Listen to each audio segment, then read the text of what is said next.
అవన్నీ వదిలేసి అడుగు ఓకే హాయ్ చెప్పండి. హరిహర ఎర్రమల్ల సినిమా ఎలా ఉంది? ఇదైతే అద్భుతంగా ఉండబోతుంది. నేను చిన్నప్పటి నుంచి పవన్ కళ్యాణ్ ఫ్యాన్ని. చెప్పండి ఇంకా. చాలా రోజుల తర్వాత పవన్ కళ్యాణ్ మూవీ వస్తుంది కదా, మీ ఎక్స్పెక్టేషన్స్ ఎలా ఉన్నాయి? చాలా సంతోషంగా ఎగ్జైటింగ్గా ఉంది. ఎప్పుడెప్పుడు లోపలికి వెళ్ళి చూద్దామని అయితే.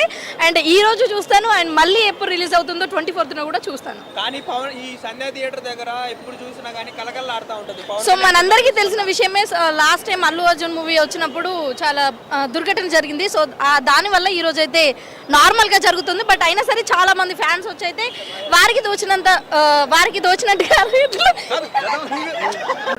అడగండి. కానీ ఎప్పుడు చూసుకున్నా ఈ థియేటర్ కలకల్లాడుతూ ఉంటుంది. ఎందుకని ఎప్పుడు చూసినా ఐ మీన్ మొత్తం బ్లాక్ ఐ మీన్ ఒక్క లైట్ లేదు, ఒక కట్అవుట్ లేదు, ఏమీ లేదు. ఎందుకని తెలీదు. చెప్పు. సరే పుష్పది చెప్పు. ఓకే సెకండ్ పార్ట్ కొంచెం అంటే అనవసరం. బాగానే ఉంది, కాకపోతే సెకండ్ పార్ట్ అంత నీడెడ్ కాదేమో.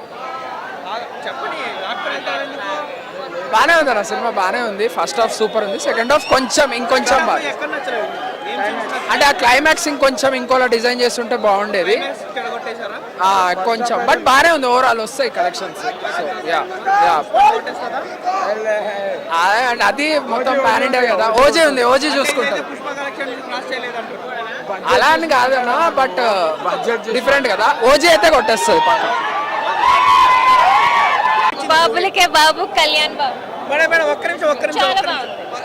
పులిసి ఎలా అనిపించింది మీకు? మ్యాడ్ వెరీ నైస్ చాలా బాగుంది సినిమా. అంటే పుష్ప కలెక్షన్స్ క్రాస్ చేస్తారా ఈజీగా?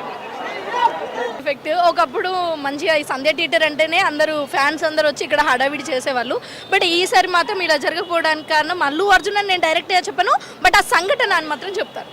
కానీ చాలా మంది పవన్ కళ్యాణ్ సినిమాని బాయ్కాట్ చేసేస్తున్నారు కదా, అది యూజ్లెస్ పీపుల్ ఎవరైతే ఉన్నారో, పని పాట లేని వాళ్ళందరూ దీని మీద కూర్చున్నారో అని నేను చెప్తాను. దానికి ఆబ్వియస్లీ తన ఫ్యాన్ బేస్ కి తిన ఫ్యాన్ బేస్ కి తేడా ఉంటుంది కదా. అంత స్టామినా ఉందంటారా? మీరు లేదనుకుంటున్నారా? ఉంది ఉంది పక్కా. ఇదే మాట మీరు కలెక్షన్స్ వచ్చిన తర్వాత కూడా చెప్తారా? అంటే మీరు ప్రొడ్యూసర్ ఒకసారి కలిసేవండి, ఎంత కలెక్షన్ వచ్చిందన్నది. కలెక్షన్ ఇప్పుడు పుష్పకి ప్రొడ్యూసర్ ఏమో వచ్చి చెప్తేనే కదా బయటికి తెలిసింది. అంటే నాకు తెలియదు కదా, మీరు నన్ను అడుగుతున్నారు కదా, దాని గురించి నేను చెప్పలేదు కదా. ప్రొడ్యూసర్ బయటకు వచ్చి చెప్తేనే కలెక్షన్స్ అనేవి తెలుస్తుంది. మీరు ఎలా చెప్తారు మరి? యాక్చువల్లీ అది నేను చూడలేదు, ఎందుకంటే ఫ్యాన్ బేస్ మూమెంట్ ని బట్టి చెప్తున్నాను. కానీ ఫ్యాన్ బేస్ చూసుకుంటే ఒక్కళ్ళు కూడా లేరు థియేటర్ దగ్గర. ఎందుకంటే చెప్పాను కదా దానికి ఇంతకు ముందే రీజన్. అంటే సంధ్య థియేటర్ ఎప్పుడైతే ఆ ఘటన జరిగిందో దాని తర్వాత ఈ పోలీసులు అందరూ కూడా వచ్చి చాలా సిస్టమేటిక్ గా ఇక్కడ చేస్తున్నారు. Okay thank you. మీరు రిపోర్టింగ్ ఎలా చెప్పండి? ఫ్యామిలీ డ్రామా ఈ టైప్ మూవీస్ చేశారు. ఫస్ట్ ఈ టైప్ మూవీస్ చేస్తారు. లుక్ వైస్ కదా మీకు ఎట్లా అనిపిస్తుంది? లుక్ వైజ్ ఎట్లా దద్దరిల్లిపోయింది అన్న, ఎట్లా కొల్ల కొట్టేసిండు బాక్స్ ఆఫీస్. ఇవన్నీ అర్థమవుతాం. అది ఎంత కొన్నావు టికెట్? ఎంత కొన్నావు అంటే ఎంత కొన్నా అంటే సేమ్ ప్రైస్కే ఉన్నామన్న. అట్లా చాలా మంది ఫ్యాన్స్ బ్లాక్ లో కొని మరి మా దేవుడి కోసం చూస్తూ ఉంటారు. అంటే దొరికిన వాళ్ళు బ్లాక్ లో కొంటారు, దొరికిన వాళ్ళు మన వాళ్ళ దగ్గర ఉంటారు. అట్లా ఎంత కొన్నారు మామూలుగా బ్లాక్ లో? ఎంత 700 టికెట్ 700కే ఉన్నాం. ఈ సినిమాలో ఏముండడా ఈ సినిమా ఒక ఫైట్ సీక్వెన్స్ కంపోజ్ చేశారని కూడా చెప్తున్నారు. మీకు ఎట్లా అనిపిస్తుంది? 18 minutes కంపోజ్ చేశారు అంటే ఇంకేం సినిమా చూడలేదన్న, చూసినాక చెప్తా ఎట్లా సినిమా బాగుంటుంది అన్న టైం లేదన్న. 3 minutes స్క్రీన్ మీదకి రావడం, ఒక డిప్యూటీ సీఎం హోదాలో ఆయన స్క్రీన్ మీదకి రావడం అనేది పవన్ కళ్యాణ్ ఫ్యాన్స్ గా కాదు, ఆయన్ని పూజించే భక్తులుగా మా అందరికీ ఎంతో గర్వంగా ఉంది. చాలా హ్యూజ్ ఎక్స్పెక్టేషన్స్ ఉన్నాయి. సినిమా ఫ్లాప్ అవనివ్వండి, హిట్ అవనివ్వండి, మాకు సంబంధం లేదు. ఎందుకు ఇదంతా జరిగింది? ఎందుకు? పుష్ప 2 అల్లు అర్జున్ అనే వ్యక్తి ఇదంతా చేశాడు. ఏ కలెక్షన్ కింగ్ మేకరే పవన్ కళ్యాణ్ మించిన కలెక్షన్ ఏ సినిమా లేదు. పగిలిపోతాయి ఒక్కడి వల్ల చాలా మంది. ఈ రోజు రేపు సార్ క్రౌడ్ అంతే.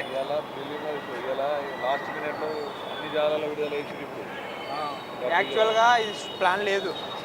దీంతో పైసలు వచ్చేస్తాయి కదా వాళ్ళకి.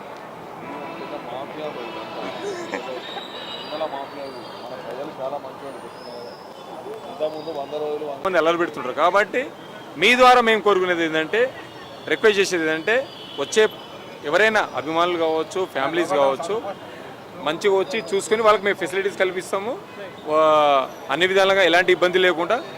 సో వాళ్ళు రిటర్న్ కూడా అదే విధంగా వెళ్ళాలని మేము కోరుకుంటున్నాం. లేదు, మన దగ్గర ఎలాంటి సంఘటనలు జరగవు. మీరందరూ మాకు కోఆపరేట్ చేశారు. Thank you everyone.